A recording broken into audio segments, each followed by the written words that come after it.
Hey everybody, welcome to the Games Tavern Happy Hour. I'm Mack, and I'm joined by a whole lot of other people here today.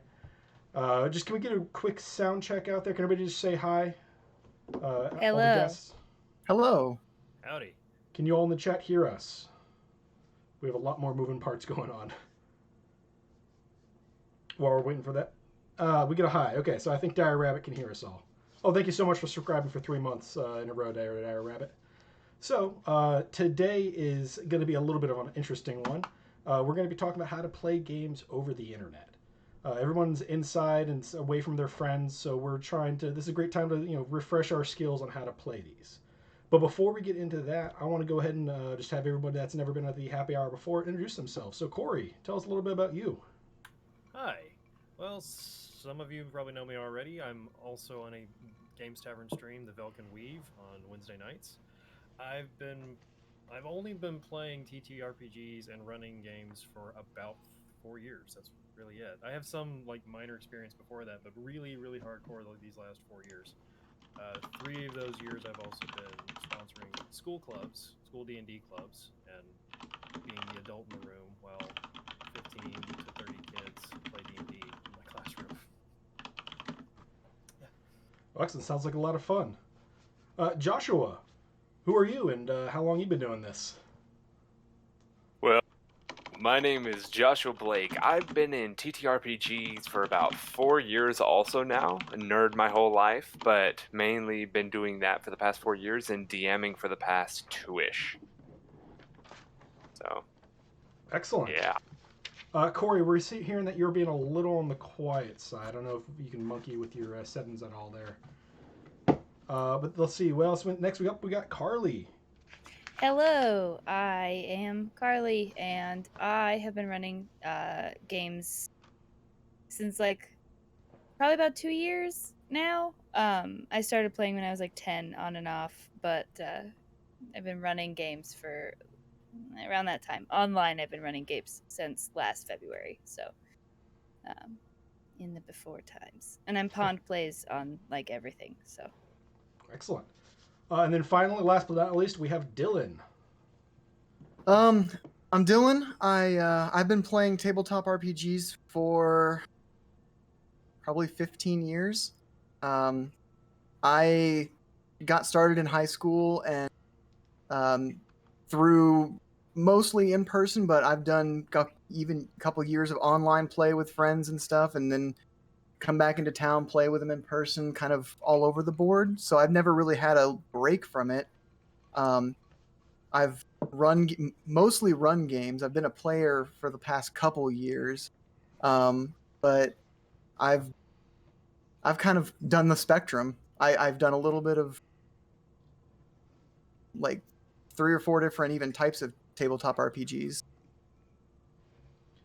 Well, excellent. So yeah, we have a pretty good wide spectrum of people here who are going to be telling us all sorts of great things about how they're playing games over the internet.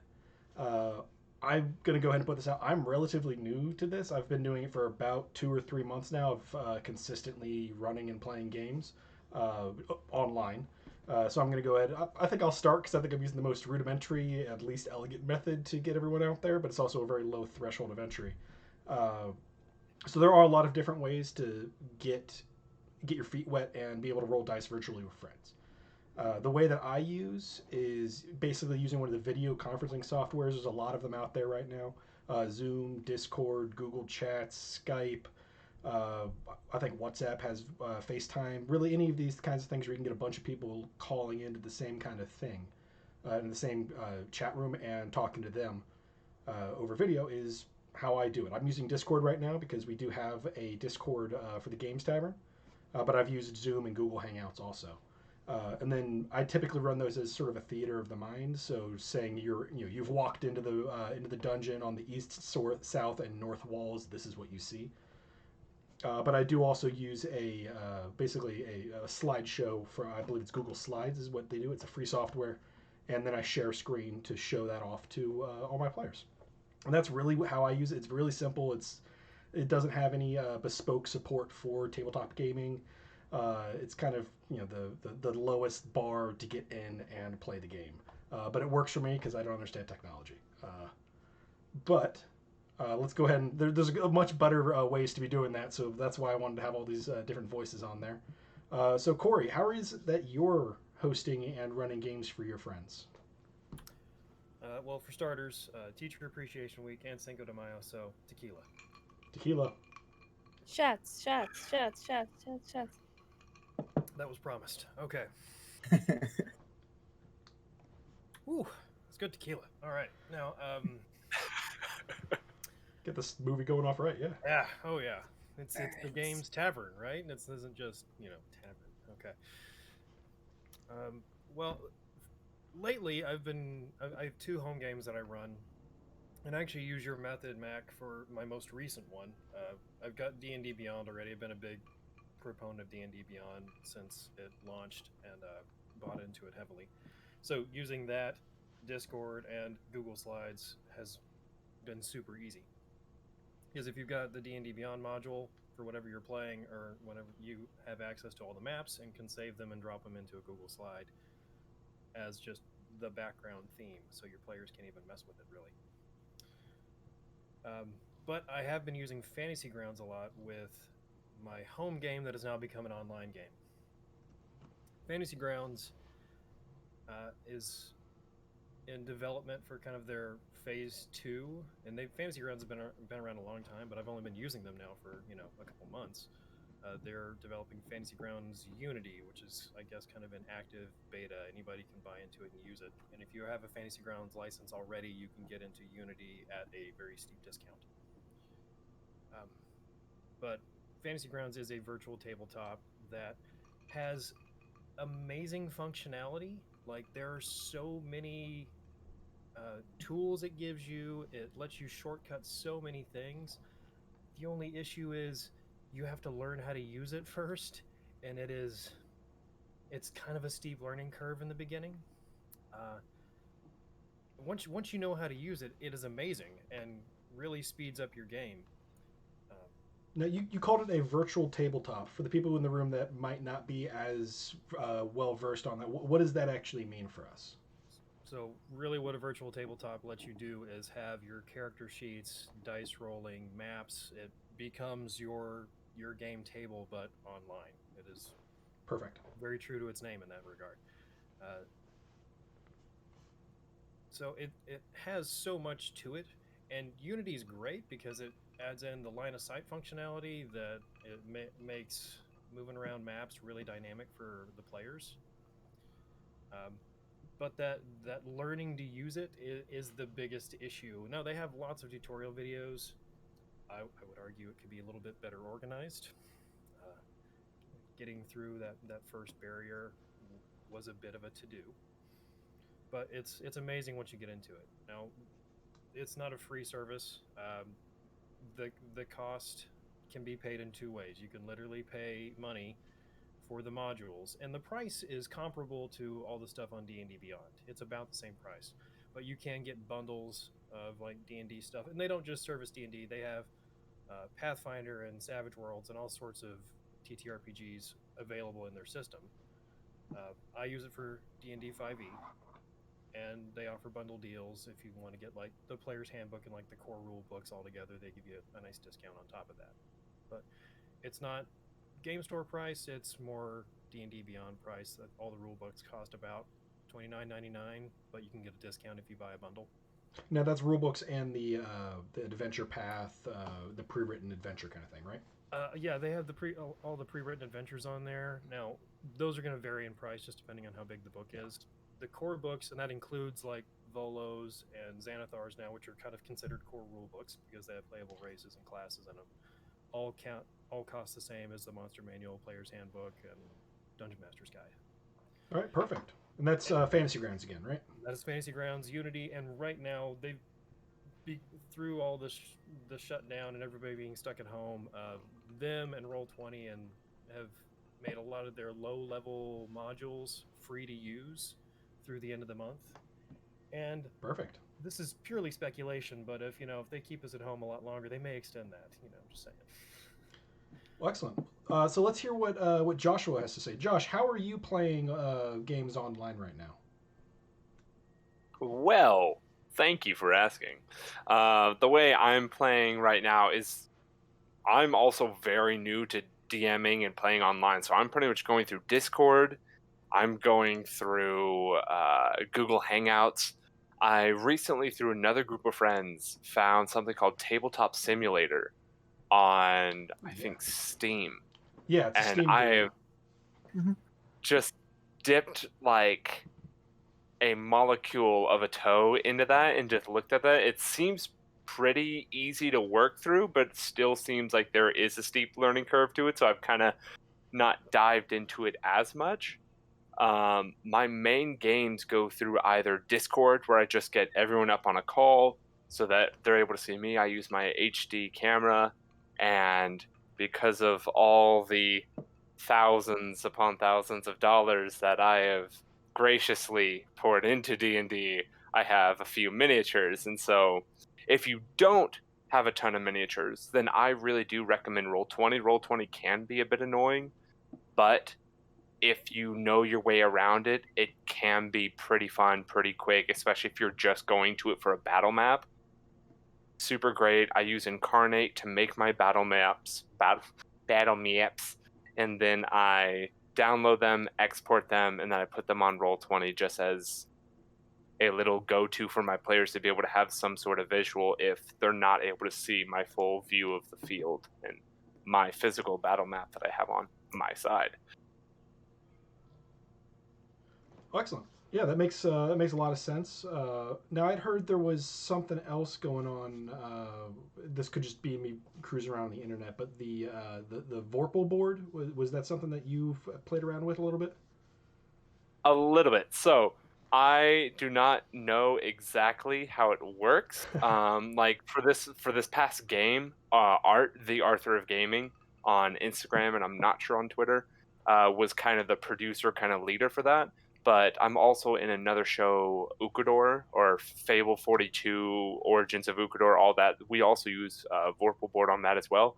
From what I hear, it is super easy to use, super nice, like easy to put different inputs in, get everyone centered and all focused, because pretty much whoever's leading the call is able to place everyone. You all can see the same exact screen the person running it can, and it's just amazing. It makes the entire job so much easier, and as well as like the layout of it, if you're going to stream or even if you're just doing it for fun, looks super clean. Very cool. And just to clarify on that one, that's a Vorpal board. Basically, you put a physical table and you have a camera that sort of streams that view, right? Yes. Okay. I'm pretty sure. I'm not sure about another feature. I'll have to look into that, but I'm pretty sure you can put in like a Roll20 or a virtual map. But every time I've seen it done has been a actual physical camera looking over a battle map, and it's real pretty if I do say so myself. Yeah, I didn't spend all this money on was it Dungeon Forge? I had to not use it. Dor- Dwarven Forge. There we Yeah. go. So speaking of Roll20, Carly, I know that you were singing its praises last night. Well, Tell us about it. So I have used Roll20 since like February of last year pretty regularly. I started out as a player on it and then moved into DMing through it, and like you said and like Cory said, like the learning curve for it is pretty steep. Like you have to spend the time to fool around with it and like monkey with the settings and figure out how you want it to work before you run a game through it, because I learned that lesson the hard way. If you don't, you're gonna have a bad time.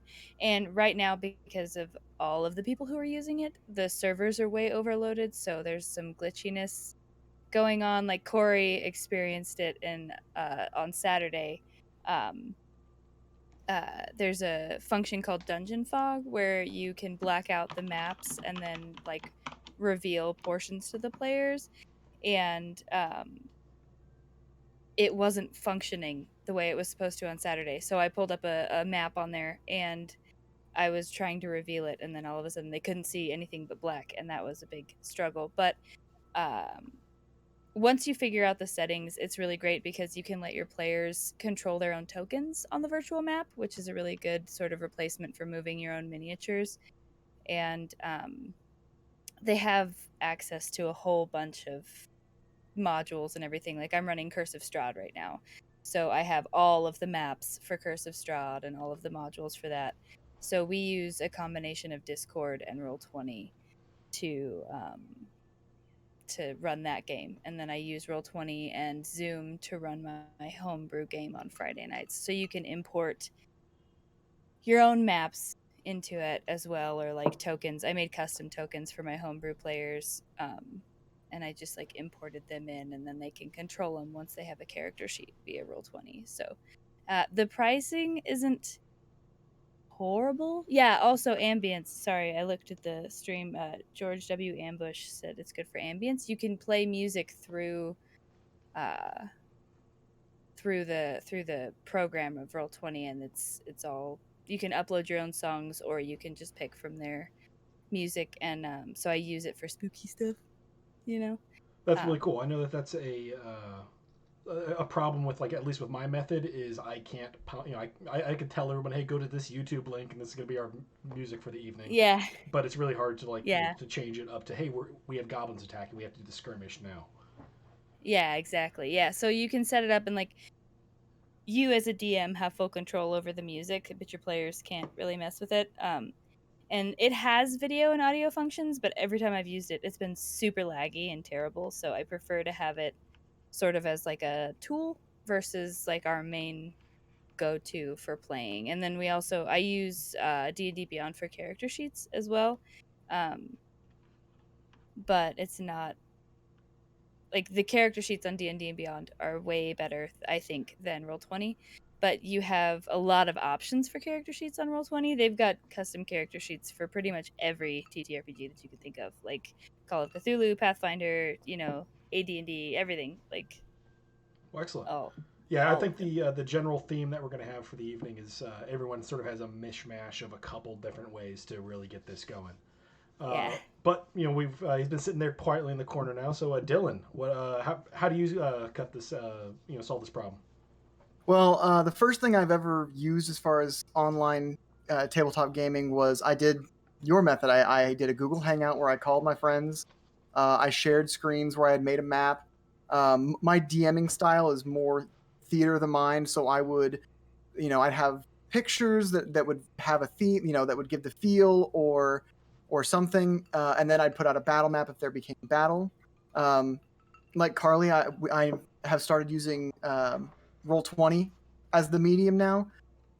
I love it because you can literally just drag and drop a battle map that you made on Incarnate or MS Paint, whatever. You can just throw. I did a whole one shot where I did terrible MS Paint art to simulate like the room that they're looking at, so they could figure out puzzles and stuff, and it was a lot of fun. Yeah, you're talking my speed at that point. That's how I do my photo editing. Yeah, Rats. it works for what it is. You can upload your own tokens and stuff. So the price point on Roll20 for me hasn't ever really been. I've spent no money on it, and I've used a lot of stuff for it. They do have video and audio settings. I have run into a problem recently in my home game where the dungeon that we've been in is a big map, and it makes, you know, moving around the map, you know, clicking to like drag the map around to look at different parts, very laggy even without any video or audio settings. I've kind of speculated that a big part of it might be that it's just being used so much because there's the online tabletop gaming has blown up, but the large map size I think also has a big part to do with that. But considering that, you know, $0 put into that system, it's wonderful. I am a big advocate for Roll20. Excellent. Yeah. So now I have a couple questions that are just to sort of kick off and spur conversation on this one, because everybody has their own preferred way of making this go. But with the change from everyone here has done some kind of in-person DMing or in-person playing at some point. What are the biggest issues that you saw moving from the physical tabletop to the virtual tabletop? And how did you kind of try and get in front of those and mitigate those to try and get all your players back on page and make sure that we all still have the great experience of rolling dice with each other? The biggest problem I was worried about moving to online was the same problem that my biggest problem that I have at the table, and that's just, as technology's gotten more advanced, we can have our character sheets on our phones or computers and stuff. That bring a laptop, pull up your character sheet. Very easy to get distracted and get on Facebook or Instagram and start scrolling, and then you're not paying attention to the game. And I thought that would be a much bigger issue online. And in my experience, I'm in 2 campaigns online. I've done several online. It's really not as big an issue as I thought it was gonna be. I don't know if you guys have had similar experiences, but I think that's a big problem. That's a big hurdle for having a game in general. Yeah, I've personally had that kind of issue myself, where when we moved to playing with the like put your character sheet on your phone for D&D Beyond, and it's really tempting to be like, oh, I have 3 messages. Well, I'm gonna go check these out when it's not my turn. Mm-hmm. And I think it's depending on the group, you can do really well, but keeping the players engaged from a DM perspective, I found that's a little more complicated. You have to be. You can't be just like you. What do you do? You have to actually physically call out people's names, and I'm finding myself bouncing around a lot more verbally that way, just to make sure everyone's paying attention. But how about the rest of y'all? How are y'all? What clunkiness in the gear shift from physical to virtual, or did you guys experience? Well, I like to echo what Dillon said. I really was not expecting um, the lack of problems as far as attentiveness. Most of my players have been really attentive during these games. It doesn't seem like them being on their computer has made it more distracting. Honestly, it seems like it's less distracting than the phone.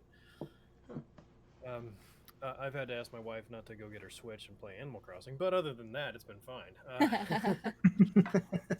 Called out. She's probably in the chat somewhere. We'll just swearing at me. Yeah, that's fine. The wife will remember this. Yeah. But honestly, is it there? Is she there? Yeah. Okay, there it is. Yeah. Oh, yeah. Oh, Cory, you're the one who told him to drink tequila. I'm gonna suffer for it later. It's fine though.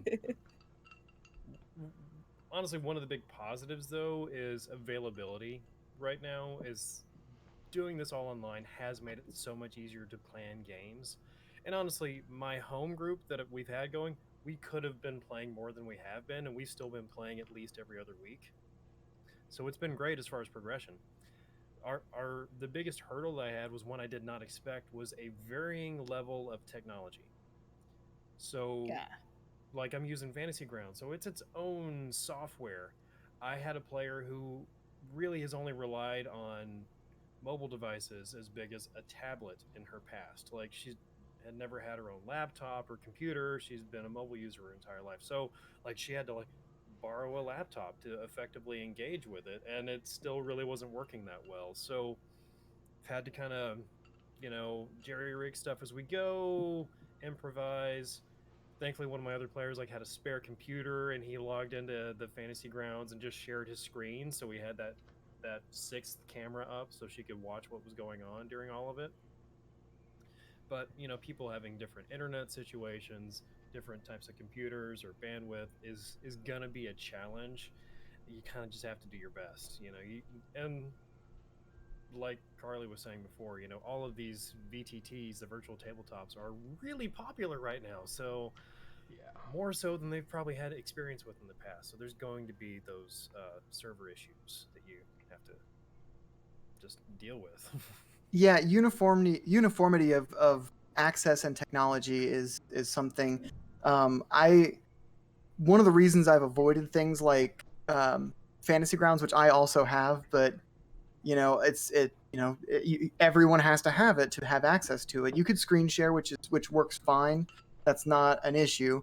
But my 2 groups have gravitated towards Roll20 because it is just a URL that you go to and you create a email and password, and then you can play with it. It's very intuitive. But you're right. The biggest hurdle probably is the uniformity of access. I think. Yeah, Everyone I has to can, be on the same level. I can absolutely see that as being an issue. I know in some of this, like the Zoom happy hours I've been on, unaffiliated with this program, just everyone getting together and drinking in front of the camera. It's been a getting somebody to actually download Zoom and get the right version that works with their computer. It's kind of complicated, and it's not. And that's a very low threshold to hit. Trying to get someone to download Fantasy Grounds and make sure it works on their Windows 98 computer is probably going to be a little bit more Yeah. difficult. So I can't talk as much on this topic because I have DM'd online almost exclusively for my DMing career. Two of Yeah. my players are in a different state, so we do online all the time. But the biggest connection issue, like the biggest issue we run into, is definitely bandwidth struggles. So I live in the middle of literal nowhere, and so do other players in my group. So the internet connections are garbage. Um, like if I want to do anything efficient, I have to go to my place of work, which is actually like in town. But activity issues there are a struggle. And then I just miss seeing people's, like, I love seeing people's faces when we play. Like I love being able to interact on that level, which is why I like having the video option. But I miss, like you said, where you like you fool, and you just point at someone, like, see, oh yeah, see, like just like that. Mac, I miss being able to, like you said, do that stuff. But you can't do that so much. You have to Or use even names. just turning to face somebody different. With everyone on a screen, you're just looking at the screen, and your eyes would look from one corner to the next to look at different people. But there's something about that face-to-face interaction, and even just turning your head to look at somebody, to talk to them. It's something that can't be replicated online. As much as we can Yeah. replicate tabletop stuff online, that Yeah, they have no idea which one of them you're looking at when you just move across the screen. Yeah, Well, that's why you Yeah. need to have like the assigned Brady Bunch label, and everyone's in. I'm in square one, Just you're in square two. Like just I'm get looking at 8 you now. monitors. Have one person on each monitor. It's great. Yeah. Well, You have flashcards, and then when you're talking to someone, you just put their character the flashcard on Wile E. your forehead. Coyote. It's like I'm Yeah. angry at Cory today. Bear. Mira. Yeah, and it works great. Then you don't have to point at people. Yeah, losing Um, that the physical interaction and even just the physical body language definitely. It's a yes. hurdle, but we're coping, we're adjusting. I think we'll figure it out. I don't think it's even a bad hurdle to have to overcome. It's not. The ease of access that we have for an online game, I think, way outweighs the personal interaction of the table. I've had a personal game that's been in person for 6 or 7 years consistently every week with a handful of exceptions, and I miss that.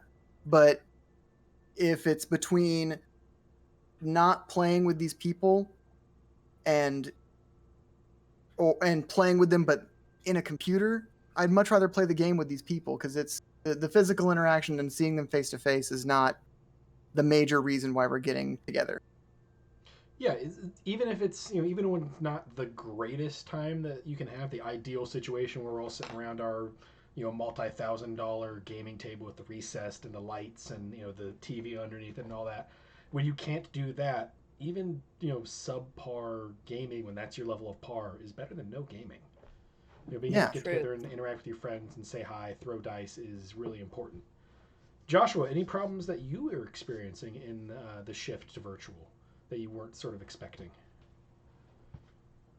Honestly, it's like accessibility has been, of course, like everyone's pretty much covered a lot of the same topics, but my big thing that I've realized is that when you go into your chat, in person, people will be like, yeah, I can play from like 5 to 8. And usually you can push that. You can be like, okay, well, you're already here. You all came over. I get it that you've got to get going, but some people will dilly dally and like wait and they'll talk and everyone will kind of chill for a bit after a session. But the thing I've learned with online, when someone says they've got to like they're good from this time to this time, in my experience, at least in these past few months, has been no. They need to be off at that certain time. You cannot try and push it a little bit to try and get to that, and the temple opens up in front of you, and that's the end of our session. No, if you are nowhere near the temple and it is at that 8 o'clock, that's it. You can't try and push it for any storyline or anything. You've got to cut it off there for your players. Yeah, it's That's- hard to ignore the roommate or the partner when they're, be like, things ran late when they're 5 feet that way. Yeah. Yeah. I've kind of had the opposite. The goblin. And maybe it's because I went from an in-person game where we all got together at one location, but in my experience, that game in particular, we would end at a certain time, not so much because of time restraints, but because we played on Thursday nights, and it was all right. We got work in the morning. I got to drive home, so let's end it here so that I can drive home, get to bed at a good hour, wake up next morning for work. With online, I think I've experienced more of a, I don't have that drive home that I have to do. I can sit here and we can get to a good stopping point if we need to. So that's interesting that you've had such a drastically opposite experience. Well, are you getting longer opportunity? Are your sessions generally longer because people don't have to commute now, or is it like, hey, normally you'll be at the gaming room between 5 and 8, and that's it. But now it's like, oh, that's a firm time. You're there from 5 to 8, and it's the same time frame that you'd normally be at the table. Or it's like, well, no, I don't have to commute a half hour, so now it's 4:30 to 8:30. It's a little difficult to judge because my in-person group has a lot of DMs and we change off every year. And the DM we have right now, it's his first time doing a long campaign. Well, I'm not going to get into it. It's kind of his second run, but it's really his first real run at it. And we've had sessions where he's prepared this whole dungeon and we're getting ready to go into it, and then the players were like, "Well, wait, hold on a second. Why are we doing this? This isn't right. We're not going to do this," and just completely ignored it. And we ended 30 minutes in because he was like, "Well, that's all I had, so let's just hang out," and that's fine. We've also had stuff where we usually go from about 7:30 to 7:30 to about 10:30. We've had sessions that have gone on till close to 11 because people can be like, "Oh, my sleeping area is 20 feet from me, 10 feet from me. I can sit on and get to the stopping point." Yeah. Well, we have a lot of people in the chat right now talking about. It looks like sympathizing with Carly and her poor internet. And I was watching that right now. George W Ambush has DSL, so Oh sorry, no. George. Sorry, George. That's worse than mine. Yeah, if there's any questions you guys have in the audience, feel free to put them in the chat. I'm trying to keep up with it as much as possible, and we'll feed it out to our panel here. I will say, for lower grade internet, my in-person game that has gone to online, we chat over Discord, no video chat, and we use Roll20 for maps. We don't even necessarily, for a dungeon crawl, yeah, but we don't need Roll20 a lot of the time. As long as you guys are able to communicate, that's all it really needs. I mean, I even got recently introduced into play-by-posts, and that's something I've not really seen as far as a hard-ruled tabletop RPG before. Is it like the old school chest by mail kind of thing? Like, Kind of. Yeah, well, because I've seen like chat rooms or like message boards where there's games that are being played, but I've never seen them played with the hard set rules like in a lot of tabletop games. So poor internet it definitely limits your options for what you can do, but there are workarounds, and the most important thing about these games is getting together with people you enjoy and having fun. Yeah. Well, on the slow internet side, I'm going to use this as a plug for Theater of the Mind because I am a lazy DM who hates painting, but I won't play. But I won't play with unpainted miniatures. So more often than not, the beginnings of my campaign will have like virtually exclusively Theater of the Mind, and then as I finally finish painting all my minis, we transition just randomly into Battle Mat. But now is a fantastic. Yeah, I have an orc army I'm painting, man. I don't have time to be painting vampires and whatnot. I do now. But the But right now is a fantastic time to be learning how to describe the rooms. Get into the whole everything's on a cardinal direction kind of thing. On the north wall, you see this. The south and the east have this. The west wall is where you came in through, and there's a door on the north and the south.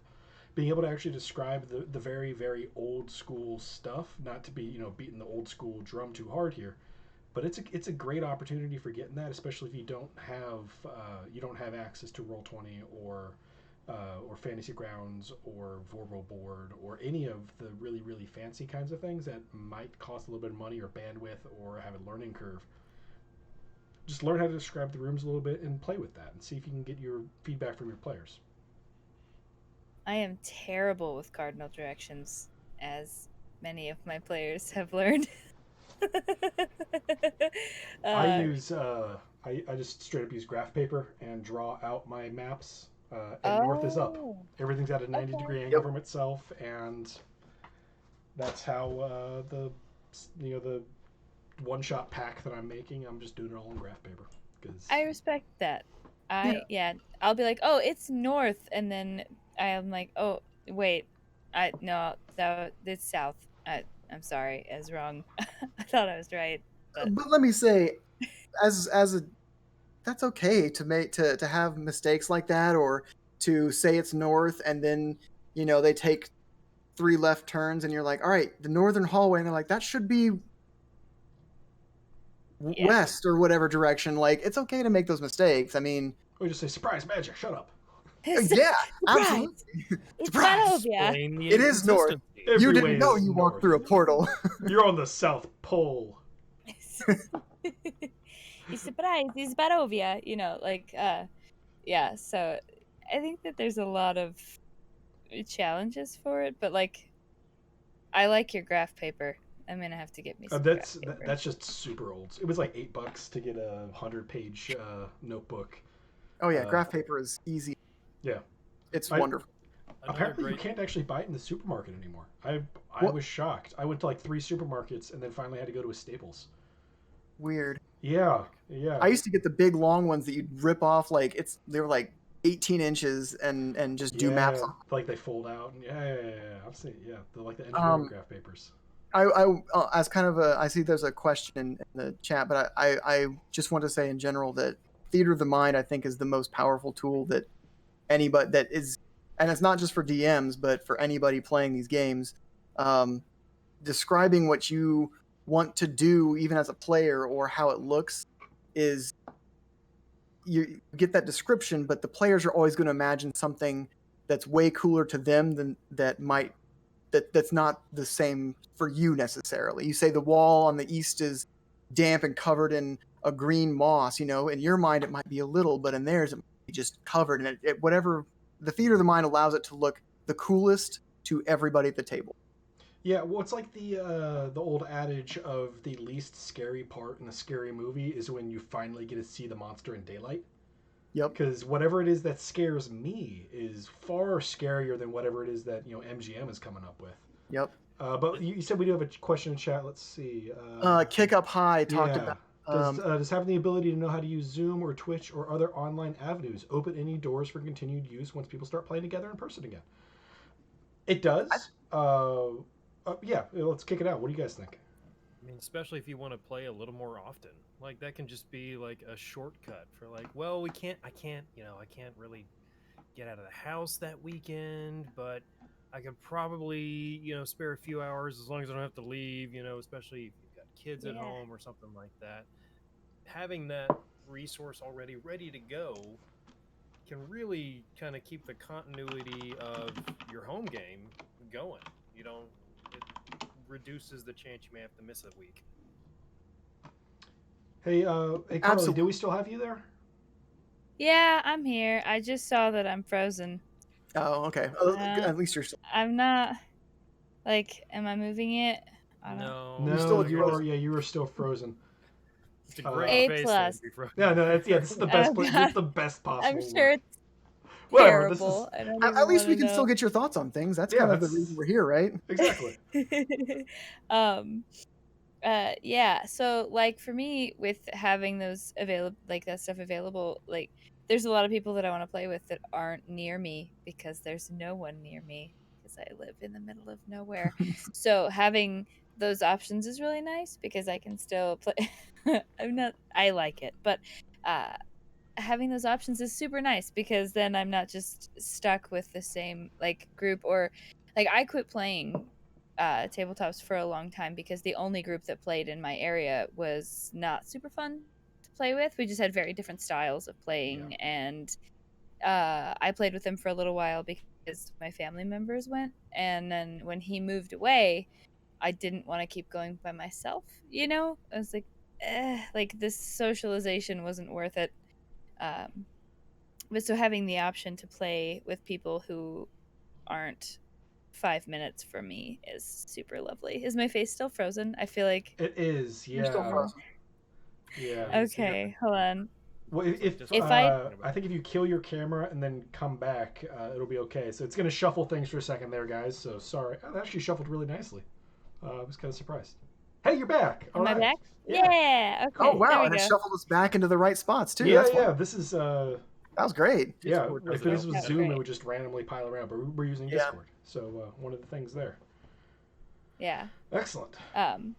Yeah, I think it is That very works important to okay. have a you sort of touching on the topic of you didn't quite enjoy that group.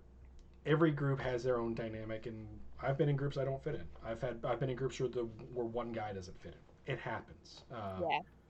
As long as everyone walks away realizing that it's like, it's the dynamics, not for me. It's not that we're all just like, you are a horrible person, and you're not welcome here. Yeah. Yeah, That's- everyone's Yeah. acting like adults and understands that everyone's a player, including the dungeon master, and everyone needs to have fun. I actually think that so. I kind of have a story about my thoughts on the online play aspect of this out when you can still meet in person. My in-person game is on Thursdays, and I think that's a wonderful day to do it for me because it helps me get through the week. Thursday's no longer it's one more day till Friday. I get excited about Thursday. So I wanted to have something like that earlier in the week. So I got in touch with a bunch of friends and I was like, hey, can we do something over Discord or whatever? And just on like a Tuesday, so that Tuesday it's something to look forward to earlier in the week. And that's a super low commitment. It's easy to do from your home. You don't have to go somewhere. You don't have to just sit in front of your computer, get in Discord, get in Zoom, get in Google Hangouts, and play the game.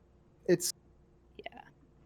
I've been in 3 games a week at one point, and one of them was I was only able to do that many because I could do 1 or 2 of them online like that. Yeah. Well, I Hard think agree. one of the big things it's going to do for there's a lot of groups out there that they can only carve out the time to meet once a month. They're generally the older crowd because they got families and kids and responsibility, Hey. jobs. Ouch. But I'm not old, Mac. No, you're younger than me. That's fair. But it's the people that they tend to have a lot of stuff going on and they can't leave the house. But being able to do it over Discord or Zoom or Google Hangouts or Roll20, one additional time a month, turn your monthly game into a bi-monthly, semi-monthly, every 2 weeks as opposed to every 4 One of weeks. those. Yeah. Is it don't know, bi-weekly? words are Wait, hard. no, that's Well, week. and even if you Bi-weekly are would be it, playing, even if you're playing once a month or so, if your schedules don't match up, it's okay to have a break. Or if one person can't make it, run a one shot, right? There are a lot of resources you could go to find like really easy short campaigns you can run. D&D Beyond has a weekly article they publish called Encounter of the Week they're designed as like a random encounter type thing, but some of them can be like actual mini stories that your characters can go through. Yeah, you can really flesh them out and add some depth to it, and Absolutely. even give it some vague references to your normal campaign. So there's maybe But even if the DM is not able, like if it's the DM who can't make it that week, if You still have people who like to throw dice together. yeah, exactly. I've said this before. No. The whole purpose is just getting together with people you enjoy and having fun. Yeah. Well, that If the DM can't make it, we don't play. Well, Yeah, if I can't make it, I insist that they sit there and sit in the dark at my kitchen table for 2 hours. Yeah. And Just think break into about my the- house. Think Talk about the about horrible how much you decisions you miss made that led to this point. Look at the Yeah, minis no, that if I have it- out to prepare for the next fight. This is how great it was going to be.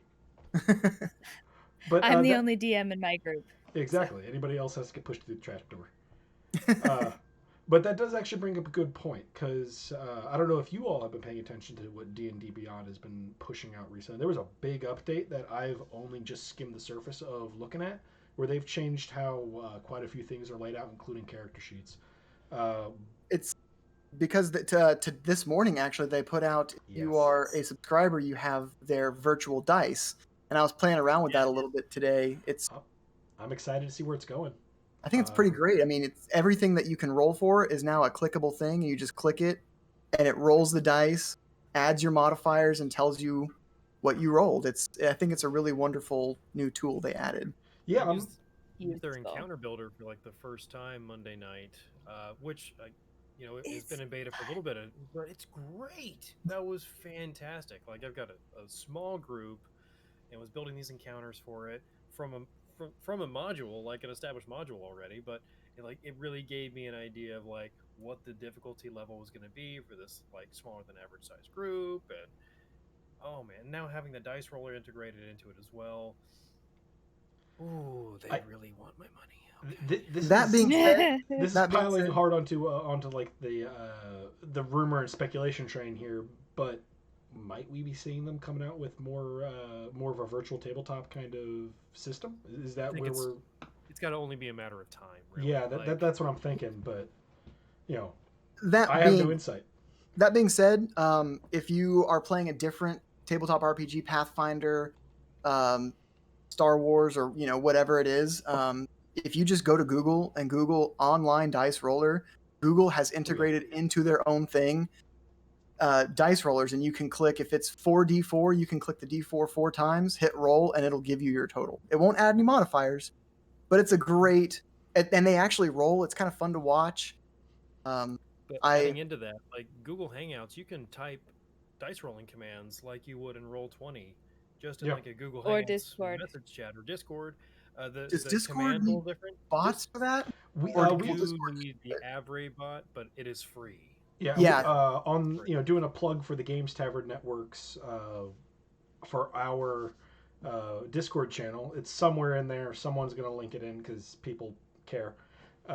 We do have all of these bots in there. We do have a couple voice channels to where if you set up a game on the network, we would love for you to go ahead and roll. Use one of our Discord voice channels. I believe that they're all capable now for video, but don't quote me on that. Yeah. We'll get you the stuff there. They is. Pretty sure that's a safe assumption at this point. Yeah, I think it is, but again, I don't understand technology. And it could be after this if we just look at Reed longingly enough. Come on, Reed. Yeah. Yeah, I'll just stand on his yard 7 feet away from each other. I would have such a far way to travel. So we in theory, if you just have the character sheets, or even if you're just using D&D Beyond, you in theory don't need anything now. You do D&D Beyond, come to our Discord. You can play Dungeons & Dragons 5th edition. We have a lot of DMs there who are more than willing to run stuff, including Carly there. I run Straturday, baby. Curse of Strahd on Saturdays. It's awesome. Thank you, Carly. You're the best. You're super welcome. I'm glad you enjoy it. I love it too. But Curse of Strahd is such a wonderful setting and campaign. I still want to play. I got to run. You should have got all you could, Mac. That's your fault. Just kill Richard's PC and bring me in. The very first thing that I ever ran as a DM was 2nd edition, or Advanced Dungeons and Dragons Ravenloft. A buddy of mine had the module, and I busted it open, read through a little bit, played a little bit of it. Didn't get too far, but that was my first experience with Strahd. And then playing it in 5th edition as a DM, there's a reason they bring it into every edition they've ever made. Well, there is something to be said about what Wizards of the Coast is doing with 5th edition and being like, hey, we recognize that there are a lot of weird nuggets from a variety of things in the past that people love. Strahd is basically just the Ravenloft campaign. Like, that's exactly what it is. They haven't really changed too much of it. Tales from the Yawning Portal I just picked up, and that's my gosh. It has the Tomb of Annihilation, I think is what Tomb it is. of Tomb of Horrors. Tomb of Annihilation. Horrors. There we go. Yeah. Yeah, Tomb of Annihilation is the other one. But it's just like, yeah, this is fantastic. This is what I love. This is the stuff I play. I love ran it, a Tomb of Horrors for friends at one point, and how'd that go? they died. But something that They died. I learned about that campaign that dungeon after I ran it was that Gary Gygax made it so that aside from fighting Aetherak, the Lich that owns the dungeon, a level 1 party can do just as well as a level 20 party in the dungeon. Yeah, it's a lot of puzzles as opposed to combat. His whole like idea was like, look, you don't have. It's not about how powerful you are. If you are smart, you can do well, and that's something I really like about it. That being said, it is a nightmare, and it will kill you in 1,000 different ways. It'll kill you dead. So it's what Grim's Tooth sort of takes its inspiration from. It is not fair. It's not fair at all, and I love it. We've gotten horribly sidetracked, guys. I'm so sorry. Yeah. We have, derailed. Oopsies. Apologies. I just really love throwing puzzles at my players and then watching them struggle when in reality I googled puzzles for toddlers. That's my I do the same. No, that's oh god. On Sunday I ran a DCC one shot, Dungeon Crawl Classics. I had a couple level 0 funnels, and I just didn't like the one that I was holding, so I decided to just make my own. And the puzzles were all things like one of them was fate is just, fate is right, and the answer was walk around with your hand on the right side of the room until you get to the door. If you walk straight across, you hit the invisible pit trap. Somebody did that, and it was great, but the rest of the party kind of figured that one out. But it's just like, oh yeah, it's very literal. Do this, or fate is swift, fate is silent. Walk through this room without talking and touching things. You win. Otherwise, you're gonna face a whole bunch of golems. Like, yeah. No, it's hilarious. So we're still off topic, but I threw a puzzle at my players where they got sucked into a magical book in my homebrew, and they had to complete the story in order to get out of the book, right? And I was like, easy peasy. They're gonna figure this out. So I threw them in the Three Little Pigs. As they were sucked into the book, they were turned into pigs with like no stats, like they were just pigs, and they could hear the wolf howling, and they only had so much time to build their houses. They beat the wolf to death with the tools that I gave them to build their houses. I don't know if you've read the Three Little Pigs recently, but I don't think that's how that went. That's a It was different so moral wrong. story right there. I think that's the Stinky so Cheese Man version, actually. And I was cry laughing while it was happening because they're like, I'm gonna put the bricks in the bag and then I'm gonna turn it and I'm gonna beat it, and I'm just like, have you read the Three Little Pigs? What are you? And This wasn't a hard puzzle, guys. It wasn't. It really wasn't. And it was the funniest. Like I threw the other two books out because I was like, I don't want to do this again. Yeah, You broke it. The only thing players are good for is ruining my carefully intricated plot. Sometimes I had what so I'll many do is notes. I'll throw a puzzle at my players with no real answer, just to see what they come up with, and as long as it makes sense, I'll just roll with it. Yeah, I love doing that. That's a great way to do it. Fun. So I'm too lazy. cruel. Here's my junk drawer. You figure out how to get through the door. Yeah, as long as it makes it fine. I did want to ask Mack and Josh, and I don't know if Cory or Carly are miniature users as well, but you guys use miniatures at your table. How have you guys handled not having that? Like I love and paint minis myself, and I have a huge collection, and it's been frustrating or maybe sad. I don't know what the proper emotion might be, but Yeah. I miss having my minis and on the table. Josh, I'll let you take a point on this one. Frustrating. It is plain frustrating, because when you have poured savings accounts into small plastic items and not being able to use said plastic items is bothersome.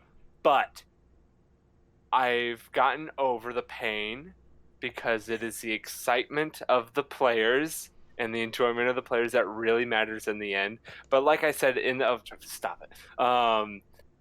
All right, I'm pointing at Carly when I said stop it. See, that's another problem. Oh, Carly. Yeah. But no, like I said in the beginning, I have a little detachable USB camera that I've learned like you can get a card table for like $10. Like Yeah. super easy. Thanks, Amazon. I know you have a chair somewhere in your house. I really hope individuals out there. If you do not, please get in contact with me. I love you No guys. chair. But you can prop it on the chair, point it at the table, and then you have your own battle map. You could literally just have a large graph paper, or just get a long thing of toilet paper Or if you and still have just wrapping draw paper out from a map. Christmas, turn it over. The back of wrapping paper has 1-inch grids on it. It Yeah, does. Right, they It's do. true. So, Really? with Of that, new wrapping paper. If you still have some of the old stuff from like the 90s, it doesn't. Yeah, that's not. But the new stuff good. Yeah. with that idea of the, so do you have a camera on you and on your battle map that is a physical map in front of you? Nope. Just on the map. Because Okay. in my belief, in a battle, it's not really about the DM in that moment. I mean, most times it's not really about the DM in that moment. Right. But for a battle, you're really just looking at it for placement. And so, So no, finish your idea. No. Just So like I guess it's the question I was going to ask then is, how do you have your players move their pieces on that map? Do you have them? Is it like a chessboard where this is like Queen's Rook 6 or something like that, and say, I want to move. It's in 30 feet. I'm going to move to King's Bishop 8 and attack. Just do with it my like it's long- Battleship and have the letters and numbers, and A12. Did I or hear say, you? hey, just move me over there. Because that's a perfectly Yeah. valid and easy thing to do as a substitute for Roll20 or something. And I want to, I guess, ask questions and tease out how that works. Well, that sounds. I've played around with it, and I don't know if anybody can see over my shoulder there, but I just picked up the Trogdor board game because anybody who's played any of my DCC knows I hate peasants. Yeah. And their thatched roof cottages. Yeah, thatched roof cottages. But one of the challenges I have is trying to figure out how to actually basically put that onto camera so I can play with everybody. Because what I've been looking for is trying to find a game I can have just one person run it. It has to be cooperative because no secret hands and all that. Mm-hmm. But that's so I'm currently working to try and solve this problem myself. So if anybody has any options on there, sound off in the comments, which are somewhere depending on your service, somewhere in this area. The best I've ever been able to do with something like that is having the camera top down. I don't have a good setup for that, so it's never worked well for me. Yeah. Well, unfortunately, I think if you're doing straight top down, you're honestly better with tokens, which breaks my heart. Yes. Yeah. But it is what it is. As for There's something. Yeah, minis don't work well with straight top down, and I don't. You have to like Well, ring and that's them why and stuff, and it's garbage. I've just been I've been going to Theater of the Mind and using this as my opportunity to battle the gray. So Yeah. I have. Um. I'm staring at my pile of shame right now. It is it's as tall as I am. It's bad. Yeah, I hear you, man. I have two things. So the minis thing, I love minis. My wife and I have so many minis upstairs in our craft room that are unpainted from various Reaper Kickstarters and whatnot. Cool. And impulsive buys at the game store because we're trying to be good supporters of our game store. Yeah, you owe them rent. You gotta support your friendly local game store. Exactly. You have Absolutely. to support them. But I love painting minis. I do, but I've been really bad about it the last couple of years. So honestly, this last month and a half, I have really committed again to actually like painting a couple minis a week at least. There's a mini painter on Twitter, and he has a Patreon. His name's Michael Mordor. He's out of England. I've supported him on Patreon for years. He's a great mini painter, but he does like a paint challenge thing. He has his little goblin army because he's Michael Mordor, like Yeah, with the rings. as you do. Yeah, he's the Goblin King. So I've gotten back into it, and it's been great. Like I'm painting minis that I would use in my game and may use in the future whenever we can play in the future again. And now my wife knows that because she's seen all these minis. And Yeah, I haven't told my significant other how much these things cost and how much I spend on them, and not her. So See, Can we I'm do this lucky. together? I live. Before you sunk my dungeon. Group effort. See, I'm lucky. I live like 20 minutes away from Reaper headquarters, so it's just Oh, drive up the street and I can just go to their physical store, and they have like bins with like I miss being in Texas. broken minis, and you can like. yeah, I'm gonna be pushing you wish lists because Same. Next ReaperCon Same. I come to, man, we're gonna hook up. All right. You Right, find a that's one thing. orc, one Yes. armed orc. What's in the bargain bin? It's like, well, here's a dragon that's missing a wing. I can write that in. yeah, done. Totally It's cool. fine. Yeah, I made the last summer. I made the trip to Nottingham in the UK and hit up Games Workshop, obviously, and Brigade, I think, and Warlord. And then I had to catch a train home. But it was like, oh my gosh, just walking around seeing these guys like, hey, check out these broken things that we have. It's like, can I give you like American dollars for that? They're like, yes, please. It's like, all right, well, just there we go. Can I Walk just away. have the bucket of Oh, broken it was- minis? I still have Or- it's not even in my pile of gray. It's down in the storage basement because I have too much stuff that I just walked out of there. I knew it was going to happen, so I went to England with an empty bag, and came back with just hitting the 50-kilogram limit. So Well done. Fair. Well planned out. There's a great tool that I use. It's called Token Tool that I'm using with like the various VTTs. Oh, that yeah. You can just make tokens from literally any picture, any background, anything. And for my Monday night game was gonna be the first combat I was gonna use a map for, and so I made. Who's in here? did someone just join in? I Yes. don't know. But I used it for my Monday night game for the first time, and I made tokens for my 3 players like in a minute. I just did some Google searches and captured screens because we're not streaming it. It's just use whatever. It's fine. So it was Hero great. Forge. It's so fast. It's so easy to make those little tokens real quick. Oh yeah, go ahead, Carly. Oh no, I was just gonna say I've used Hero Forge for that, for token makers. So like you make your Oh. custom This. character on Hero Forge and then screen cap it. Really? Oh, okay. Screen capping Hero Forge. I love getting on Hero Forge and like They let you screen cap it too. Like it's not like there's a button on their thing for screen capping, and you can do it without a background. So it's not like I'm not we like know you'll fully... be back. Yeah, we know you'll buy these. And like I've bought oh. almost all of the Hero Forge minis that I've screen capped, so like I don't feel quite as guilty about it. But you can literally just screen cap, and I may or may not have backed their Kickstarter for full color minis, so I now have access to all of the color minis, so I can screen cap them. I don't even have to color them anymore. I can just throw them in whatever virtual tabletop, and I'm like, boom, idea. there's your token. Nice. Yeah, that works out well. Yeah, I love Yes, the it's the quite Hero nice. Forge stuff. So much, yes, fabulous. A+.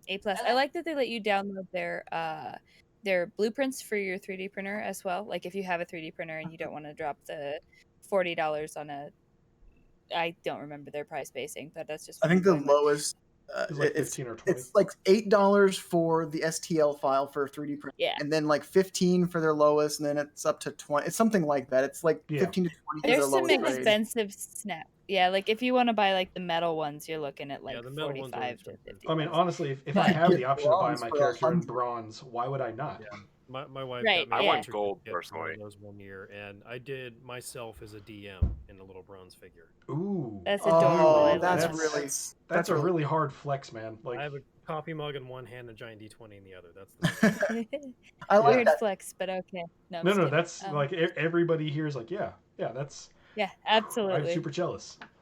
Yeah. So, I great. need to make myself. not to derail the line here, but people in the chat, we're having a lot of fun talking at each other here. But if you guys have any questions, please feel free to chime in. We're definitely, we have a great brain trust here, people talking. It can be specifically related to playing online or just any of the questions that you have, because we have a variety of DMs here that we're more than happy to, give you some insight. Yeah, So I'll ask watch us the chat questions. anyway. Back to whatever nonsense we were just talking about. I'd like to ask Cory. You use virtual tabletop. Have you used, or not virtual, Fantasy Grounds? Yeah. Fantasy Grounds compared. Have you tried Roll20? I've played in Roll20 before. I've never run games with Roll20. Because I'm curious about how comparatively easy it is to learn Fantasy Grounds versus Roll20. I think from a player standpoint, it's probably easier to use Roll20 initially. I would agree that Roll20 is an easier software to learn. I would say that if you're going to use Fantasy Grounds, your session 0 would be teaching your players how to use Roll20. Okay. But I would add as an addendum to that Roll20 does have tools available that Fantasy Grounds I don't think really. I'm sorry. Roll20. Fantasy Grounds has tools available that Roll20 doesn't. Like I think there is functionality in Fantasy Grounds that's not really available in Roll20. Mm-hmm. Like what? That's a great question.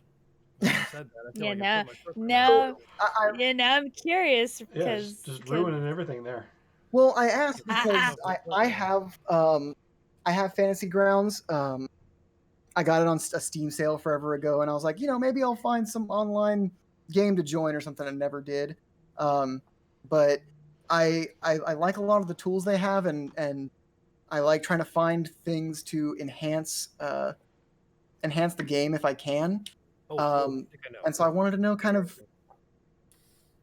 if I should dive into it. In Fantasy Grounds Unity, there's stuff added in that was not in the original Fantasy Grounds, which is line of sight blockers onto a 2-dimensional map. So you can set up literally invisible walls in your map, which would represent actual walls in the picture that characters can't see around. Now, if you buy modules like pre-existing adventures and stuff that are already part of the database, they come with that already built into one of the layers. If you want to make your own, you can. Like a friend of mine gifted Ghost of Saltmarsh to me for my birthday that's coming up in June. Was that like a hey, go run this for me? Well, I was already running Ghost of Saltmarsh. That's my home game that I'm doing with my wife and some friends. I was already running it, so when we transitioned to online, I literally imported in the maps I already had access to from D&D Beyond. I made all the characters in Fantasy Grounds and did all the line of sight blocking myself for the first adventure. And then after that, he's like, hey, here's this. So now I don't have to do that anymore for every adventure, every session. Because that is one thing about Fantasy Grounds. If you don't want to pay the monetary cost for access to all the characters' classes and races and all that, you can do it all manually if you want to spend the time instead of the money. And that I think is a huge advantage if you have the time. That makes a lot of sense. Yeah. I want to recently with actually getting into virtual classes again. I did have a lot of time, so I want to thank your player who used Ghost of Saltmarsh, taking away prep time from a DM, just making their life easier is such a wonderful thing, and that's a very nice move of your player. I didn't want to just glaze over that. Not even one of my players. It's just a very good friend of mine. Oh, that's even nicer because that's somebody who's not even benefiting from it and just really wants to make your life a little easier. That's wonderful. So we do have a couple things in the chat here. Let's see, just going up. We got one for Josh. Josh, what is something you can do now with online remote play that you didn't do with in-person play? How has it changed what you are capable of doing?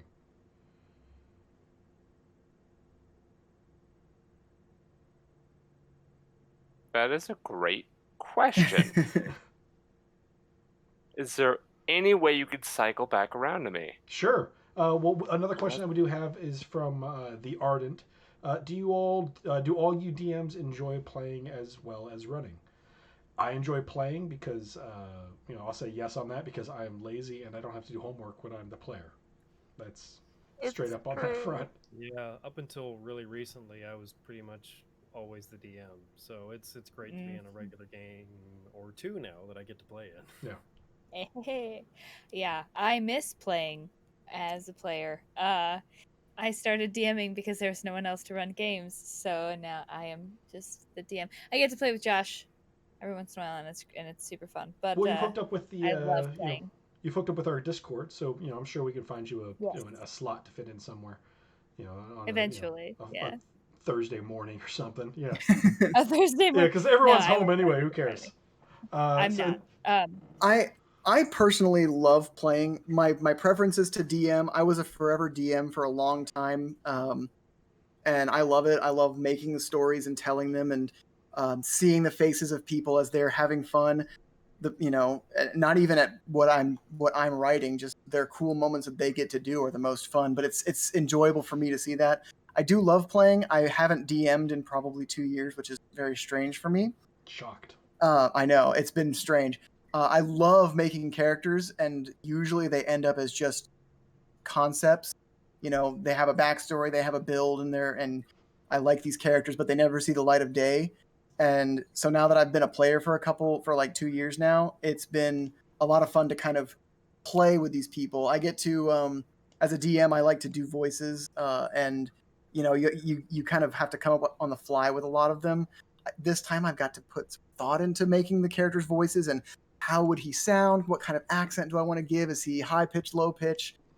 I've gotten to pour a lot of my creativity that I would normally put into the story and the world into just one person, and it's made me love those people, those characters, a lot more than I probably would have otherwise. Yeah, that makes a lot of sense. Lovely. Well articulated. Then we do have Darren the Gray Sage is saying that he personally enjoys playing online because it makes shorter stories possible, and even one-on-one games seem less awkward when character building. It's fun to run games separately, then join them all back up like an Avengers movie. Yeah, that's a really cool thing you can do now that it's no longer if you're playing online, it's no longer a thing to pull out the dice. Like, hey, I have an hour here to walk your character through a weird side thing. Let's make it happen. Versus making everybody else at the table sit around and wait. So that is Definitely a really cool don't. kind of way to make it happen. But you do have to kind of line up schedules. And something fun that can be done with stuff like that is this literally happened to me, not in an online session. We had a DM who, it was two first-time DMs, and so they were working it together. We were finishing this big thing, and this ancient golem got activated, and one of our players ran off because he figured out like where its power source was, and none of us, knew where it was or what was happening. And so one of the DMs went in the other room and DM'd what was happening. And as we're fighting this thing, eventually it like shuts down and powers back up, and our friend was controlling it, and we kind of could figure that out. But when you have an online medium like this, one DM can do that. You go off on that side quest, find the power source, grab the crystal, and suddenly you're controlling it instead of the little kobold man who was the servant of the wizard who made it, whatever. You can do fun things like that, and it doesn't even have to be an everyone comes together. It's other stories still affecting each other, and that's a cool thing you can do. Yeah, there's a lot of really cool opportunities for that. And now the Ardent saying good. He's glad he's not he's not unusual and liking to do both. So, you are still, but not for this reason. Other reasons entirely. Yeah, that's Rob. He's been on the show a few times. I don't know if we've given Josh enough. Just a few. Yet. Is Josh Yeah. ready? So Josh, teeing back up that other question there. You've had the time. What do you say? What can you do now that you couldn't do in person? Can I phone a friend? No. So Is that your answer? one of the that is it. Sorry guys, that's my answer. No, it was actually something that I was like, wow, I'm an idiot for not thinking of this right off. Playing with people that I've never been able to play with before. Like, I've been running a kind of consistent game with painters in England. I've been running a game with people and about to start up a game with a music group in Nashville.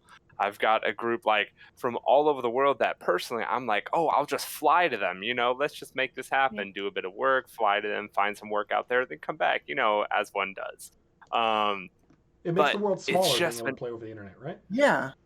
It's been so nice, and the connectivity of it, and then just being able to not only build those resources and building those new friend groups all over the world will open you up for the rest of your life and for some really fun games in the future, being able to connect a lot of the other games where, like we were saying earlier, you may play in one game and, you and one of the players or two of the players are like, this just isn't my group. So then you can start putting together the dream team from all over the world of a great D&D party. The second point I had is it's really fun for side gaming. I'm huge on you pass a note to the DM will look at it. Okay, you want to try and steal from the paladin again? Sure. Again. But I have them roll a sleight of hand check instead. Having it all online, no one can even come close to metagaming because no one realizes what the other person is doing. Because it's very hard for us to separate our in-person knowledge from game knowledge. So having just a random player text me, I look at it, I respond, roll a stealth, they send it back, I'm like, perfect. And so I have it all play out. I don't let the player know what's going on. And then as the DM, you can go into, if you're using D&D Beyond, which is the medium I use, I'm not sure if other things allow you to do this, but you can go in and literally, if they steal 50 gold from the paladin, you can remove 50 gold from the paladin, and he won't realize until he looks at his total and says, wait, I should have had 50 more gold than this. That's a... You can do the same thing on Roll20. I always have trouble in person games with somebody gets possessed or charmed, and I'm sending them secret notes and stuff. But then my players are seeing me write something down and hand them a note, and that's a wonderful, wonderful point. Yeah, that's actually really cool. I hadn't thought about that. That's thanks for bringing that one up. Yeah, good job. They can definitely still metagame though. Yes. Yeah, but I feel like the physical separation between conversations that are happening with other people, it does kind of help to reduce that, because if we're not all there, being able to have a simple sidebar conversation or mute your mic or any of that I think it does add a little bit more facilitation there. It'd be like, hey, you all talk amongst yourself. I need to go have a sidebar conversation with the rogue. In real life, is kind of weird. But I don't necessarily know if it's weird. I've had awkward situations where, not even awkward, where it's kind of like, okay, you guys are talking to this person. There's one person in the group that they trust it more than the others.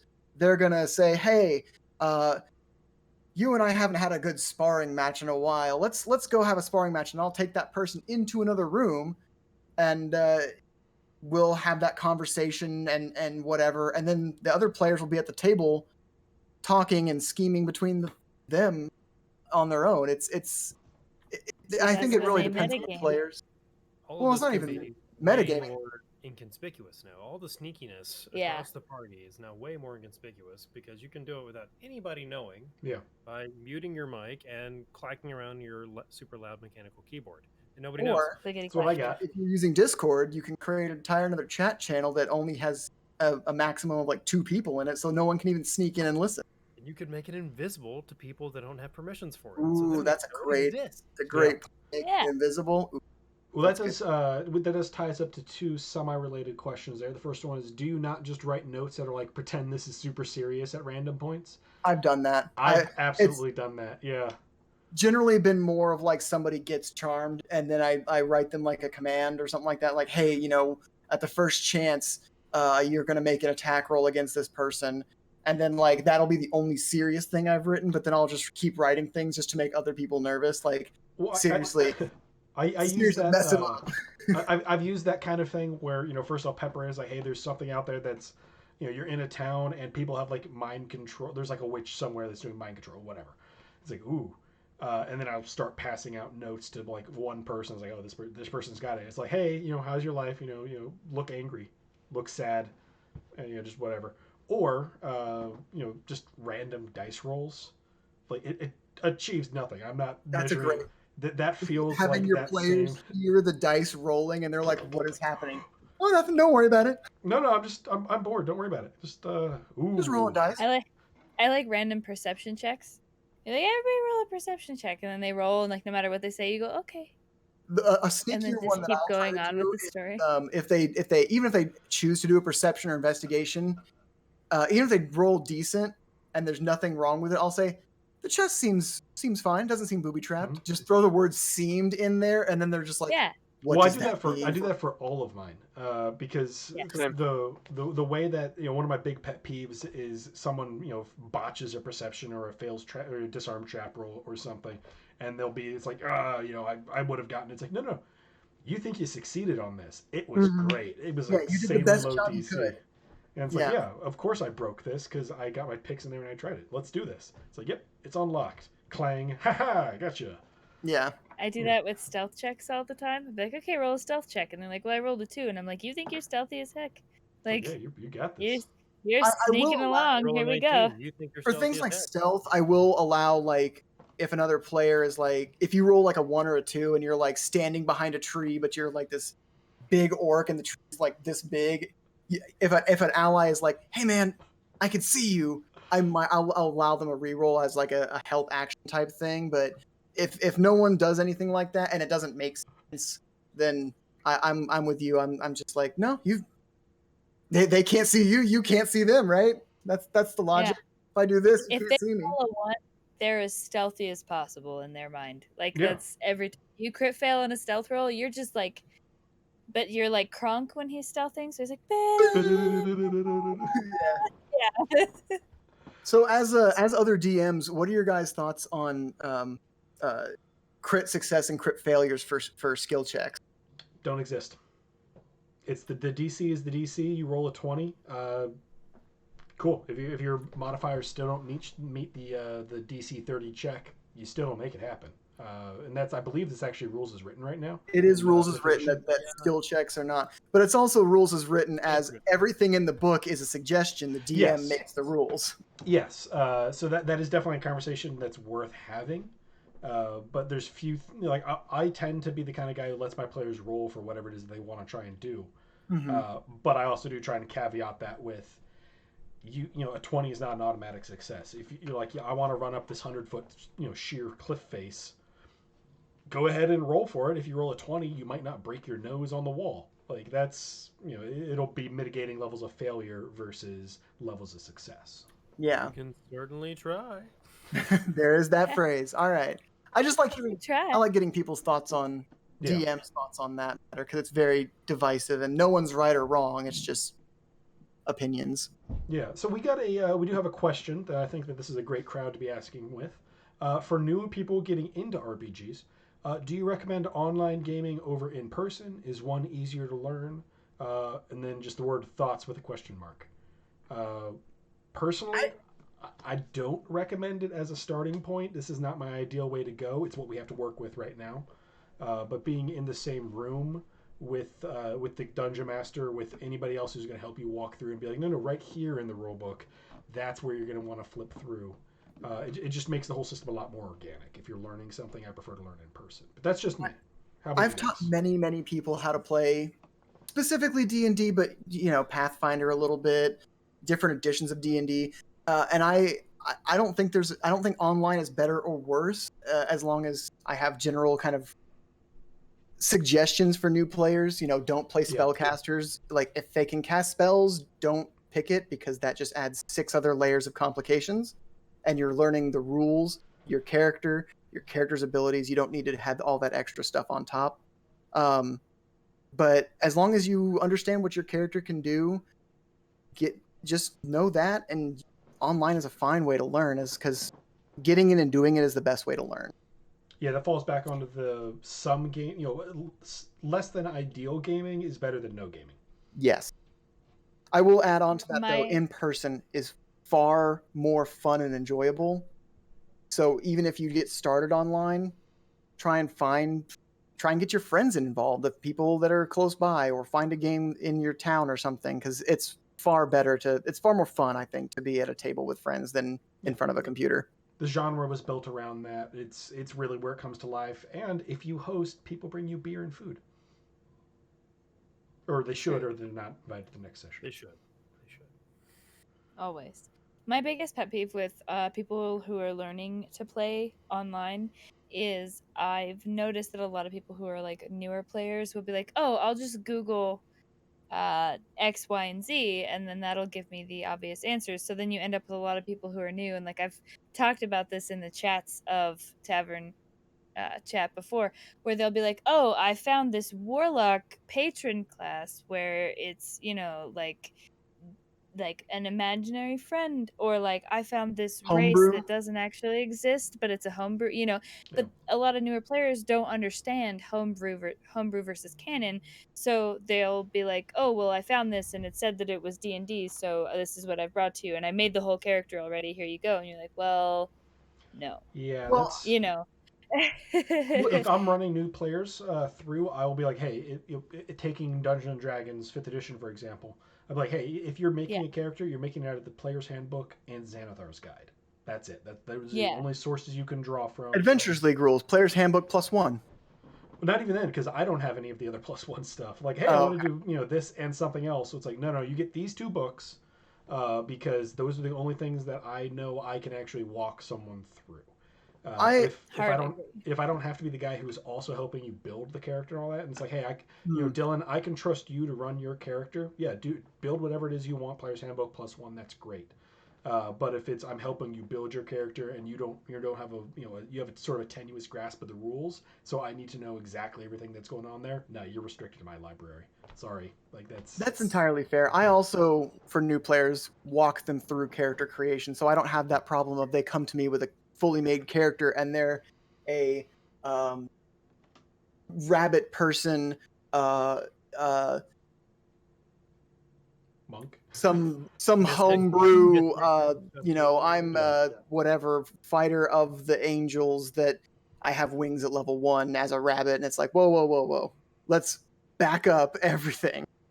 I sit with them. I'm like, okay, so how do you want to play? Do you want to I walk them through it, so it's a little bit of a different experience. Yeah, that's what I love a good yeah, I session generally zero do as for. well. Mm-hmm. That's one of the most fun. My favorite session is session 0, where everyone sits together and rolls dice. Like, you have 3 Constitution. That sucks. I like that conversation kind of thing. That dynamic around the table. I think that's a lot of fun. Can I get I get 2 minutes? I got to take care of Yeah, go and do. So everybody Oh. else, just going into the chat while got a pause here. We got a lot of people. Looks like it's a debate about criticals and failures. I know Reed doesn't like the idea of crit fails, but that's because he's boring. Yeah. See, when it's ever come to like critical failures and stuff like that, I usually make them situational, because when I first started playing D&D, and this is probably, I'm a very laid back person and I love people so freaking much, but if you want to get me 0 to 100, talk about my player characters like they're stupid. And that was what one of my DMs would do. It's like when you roll low, like let's say you roll a 1 and you're trying to sneak, it's like, well, this bumbling dwarf, just this idiot, is moving through here and just kicking into everything like it's on purpose. Knocking And over that the honestly, pans and things, yeah. yeah, and like that honestly, as a player, and I didn't have a bad dex, but still a critical failure is a critical failure in my mind.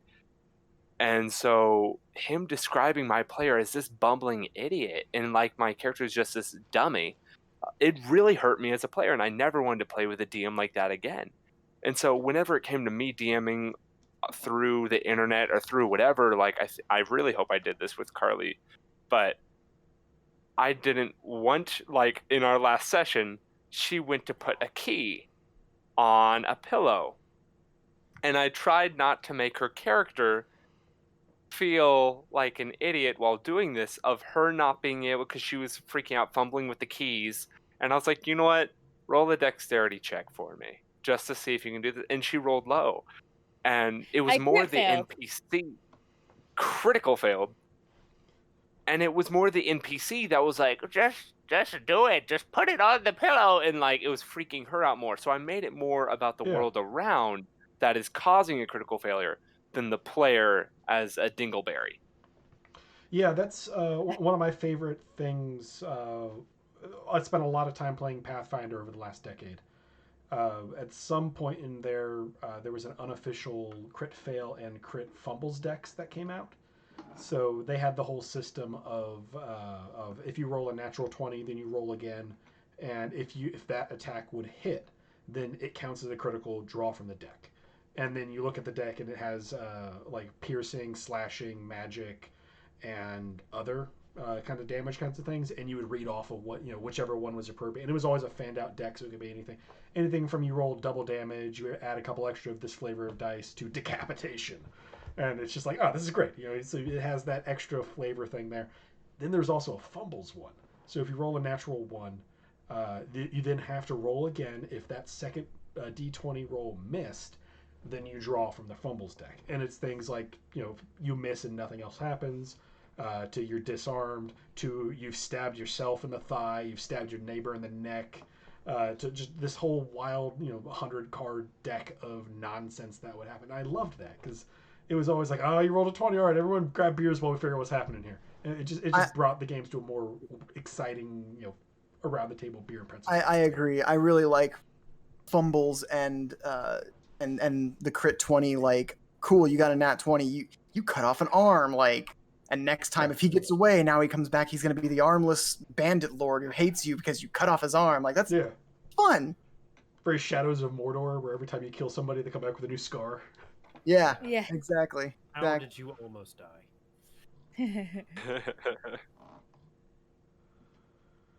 Right. No, go ahead, please. So I was one of the first campaigns that I played. I had two new players, and we were very close proximity during a combat, and like 5 feet of each other. And the barbarian crit failed on his attack, and like the angle, his co-player took damage, right? Like big bad damage because he rolled really well for his damage with his damage dice. He just crit failed with the attack, and then they decided to go fight the boss without resting. So the rogue was at like half health at that point, and the rogue died. Yeah, the rogue died, and the player was like, "Well, why didn't you fumble the rolls or fudge the rolls?" And like, I am a very benevolent god, and like occasionally I will fudge a roll or two here or there. But like, you're fighting a shambling mound and you're a level 2 rogue at half health. Like, sorry, bro, I cannot fudge the rolls 7 times in a row. Yeah, you're gonna you die. Do what you can. Play death is a thing that people need to accept. It's Like otherwise, if that kind of failure is not an option, then the stakes have been immediately lowered, and you don't have that. Yeah, exactly. Exactly. If there's no risk of failure, then it's no longer a game. It's just a choose your own adventure book with no death. Yeah. Roll the dice until the thing ends. And that's my favorite system is Dungeon Crawl Classics, and that revels in player death. But everyone has to be on board with playing that game. It's like, hey, welcome to my hyper violent and terrible game. Here's 4 peasants, guys. You might have one at the end. I want to play so bad. We'll get one in the coming weeks because it's a fun time. But I think we've just rounded out on 8:30, so I'm going to do another call out into the. I think we've hit all of the questions, but if anybody in the chat has questions, please hit us up. Let us know, because we're going to be here for just a couple more minutes plugging all the various projects that we're a part of, how you can follow more of these guys and Carly, because it's I was like, wait, what do you mean these guys and Carly? me? But no, there's 3 dudes and I Carly. understood for a second. Yeah, sorry, I'm not excluding you because we've gone so far around that guys is now just a gender neutral term. Didn't even realize I call excluding you. Everyone, dude. Oh, okay. So yeah, you can follow these people over here. These human beings that exist. Yeah, and Carly. These folks. And Carly. So person. Yeah, we'll just go around the horn again with any projects or plugs or anything you guys got going on that you want to let our fine Discord and Twitch viewers know about, because we have how many people? We did have one question of digital dice or real dice for online play. I personally am a dice dragon. I hoard them like a dragon hoards treasure. There's nothing, rolling online dice doesn't have that same like feel of rolling it around in your hand and dropping it. When you see a nat 20, seeing a nat 20 on a screen is it's like a video game. It's like, cool, I did it. Whereas if it's rolled in front of you, you're like, yes, it has a different feel for me. Hard agree. Yeah. The only time I would say it's worth bringing up digital dice, if it matters for the system, like, there's some in-game or some digital effects that are going to happen with this, that it automatically plugs through, or horror of horrors, you don't exactly trust your players to not fudge. That. Which can be a happen thing. every now and then. Yeah. Like, maybe have one player that I'm a little worried about, so everybody needs to roll digitally. Also, with physical dice, you get to get dice for your character. I mean, Not just one set of dice for my character. I mean, okay, look, I have like 4 sets of dice for the character that I'm playing right now. I have a metal set. I have an extra metal D20 just for him. I have 3 sets of acrylic dice that are just for this character. But Yeah, I'm also a dice hoarder, so yeah, I these have wooden dice for my druid that I haven't got to play with in person yet, because right when they arrived, it was like, oop, we're gonna do this online now. Oh, Mm-hmm. how do those roll? Are those more or less balanced, or? I have no idea. I use a dice tray and bounce it off the walls. It pretty much mitigates any All right, unbalanced yeah, domains there that you may go. exist. Yeah, like I trust most of my homebrew players because I know them pretty well, and also one of my players sits like 10 feet that way when we play. But if I don't know the party super well and it seems like people are rolling ridiculously, like regardless of whether it's good or bad, like some people will, intentionally fail at something because they think that it would be funny, or, intentionally succeed at something. Oh, I rolled a 19. Bet, Right. Not a 20, a 19. Yeah, Yeah, because that's more what doesn't win on a believable. 19? Good Yeah. enough. Yeah. So it really just depends on how well I know the players. Yeah. Like in my Strategy campaign, I told my players, I was like, roll whichever way you want, if you prefer digital or if you prefer physical. And so I have like a combination of people who roll digital and then people who roll physical. And then if I feel like the physical rollers are not being completely honest, then I make them roll digitally. Yeah, Oh my I think gosh. that's a good way to go about it. You got anything to add on that one there, Josh? Honestly, I'm with everyone else. It's I trust them until I don't. I mean, this past Sunday I had 4 different people roll nat 20s 4 rounds in a row, but I'm like, yeah, I know. Hey, you're muted, Carly. But it I'm like, if I just need to be making harder monsters, I'll make harder monsters. Like, that doesn't really bother me. If I see you guys taking down a beholder at level 3, okay, now I'm going to start thinking some things. But I'm going to put like a beholder with all disintegration eyes on it and just have a good time with you guys trying to make it out alive. That was a crazy happenstance, though, everybody. The natural 20s. We were all just like, I mean, statistically, it will happen. It's just as likely as any other consistent rolls. yeah. But yeah, that's how math works. All right, I don't think we're getting anything else there. So from you guys, Cory, you got any projects or anything you want to plug? I'm playing with the Velkin Weave every Wednesday night here at the Games Tavern at 7 p.m. Eastern. I play Eldon Goodfield. He is a halfling Circle of the Shepherd druid with a cowboy hat. Excellent. I love that. Oh, hell yeah.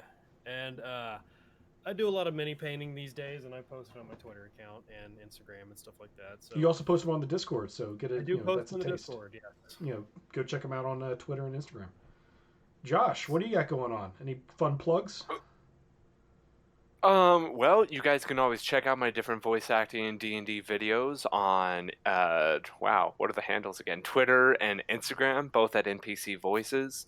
I'm also in a once a month game for Ukudor Fables every first Sunday of the month from 6 to 10 p.m. EST.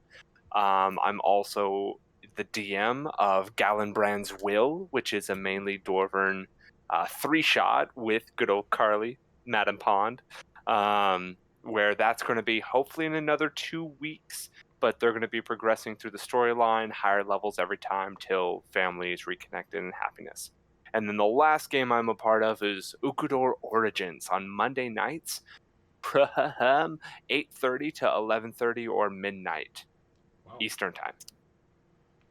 Very fun, and that's all the information there is going to be on your Instagram or Twitter to be able to find the actual campaigns to talk about. Oh yeah. Awesome. Well, check it out. Carly, plugs. What do you got? I have Strategy in the Games Tavern, and we run it in the Tavern chat or RPG chat. You guys can watch as long as you're on mute. It's pretty fun. And I am at Pond Plays on Twitter and Instagram and Twitch, but I don't do anything on Twitch. I just watch people. It's fun. Well, you're on Twitch right now. Yeah, that's fair. True. I forgot Very about that. Yeah. And then I'm also playing, like I said, in Josh's campaign, Gallenbrand's Will. I play a socially awkward dwarf with a -2 to charisma and a -1 to dexterity because I hate myself. And that's it. That sounds solid. Dillon, what do you got? Any good plugs? The plugs I got are all for our Monday night stream. We stream 7:30 to about 10:30 Central Time. Fateful Encounters, where I play Kuro's Tidehunter, the sea elf, aspiring hero. He tries to live up to the name of what he wants to do. We have all of us. One of the things I like about that group is all of our players are dungeon masters, so we all Nice. kind of understand that other side of it. Yeah, and you could follow us Twitter. We don't. No, I'm sorry, not Twitter. Twitch is twitch.tv/fateful_encounters. That's the same for our Instagram, where we post a lot of art and projects we're working on, memes, of course, and then we have our own Discord that we play games in. I think just last Saturday we had a close to 30-person game night where we played a bunch of games just with our viewers, and it was a lot of fun. That was super fun. I played after we finished Saturday. Yeah, you came in. Were you there when we did Mount Your Friends? I did. That I was a played lot Mount of Your fun. Friends with you guys, and I left super hard. I have Mount Your Friends on. If anybody in the Games Tavern wants to play, it's super not safe for work, but it's very, very It's fun. a lot of fun. Awesome. Yeah, super. Well, nobody should be watching this at work anyway. So. Yeah, Very exactly. Yeah. All right, and well, I'm Mack. The stuff I'm a member of the Whiskey Magic and Destruction on Thursdays here at the Games Tavern at 7 p.m. Eastern. I play Adger and Firebeard, the Dwarven Wizard. I'm also doing the Games Tavern Happy Hour every what day is it? Tuesday? Yeah, we'll go Tuesday at 7 p.m. And you can also check us out on all the other great Games Tavern stuff we have going on. Periodically on the weekends, I'll run a DCC, a Dungeon Crawl Classics adventure. That's sporadic. Just stay glued to Twitter and to our feed, and we'll let you know when something's coming up. So, unless there's anything else from the chat, yeah, please give a huge thank you for the Games Tavern Tech crew. I couldn't do this without them. As it's come up several times, my knowledge of electronics and technology ended in the 60s. So I can't do this without help. Those guys behind the scenes I'd be lost without all of them. So thank you so much, guys. Tech crews are invaluable. Absolutely. On topic of tonight, you don't need a whole lot of tech to play D&D, but a tech crew will do wonders for making a game more interactive. So always, always, always support your tech crew. Yeah. So you guys are great. Thanks. Any last minute, shout outs to you guys, or gonna go ahead and call it here? It's 8:45. We have some tequila to kill, I think. I have dinner to eat and then tequila to kill. Oh, okay. Yeah. I'm out. It's a problem. Same. Hydrate. Everybody, thank you so much for tuning in. A huge thank you again to our guests here today. Make sure to check out tomorrow at 7 p.m. The Velkin Weave is going to be live here at twitch.tv/The Tavern. And then Thursday, it's Whiskey Magic and Destruction. Same time, 7 p.m. at twitch.tv/The Tavern. Hopefully we see you guys there. And until then, everyone have a great night. Keep playing games. Hey, guys. Bye.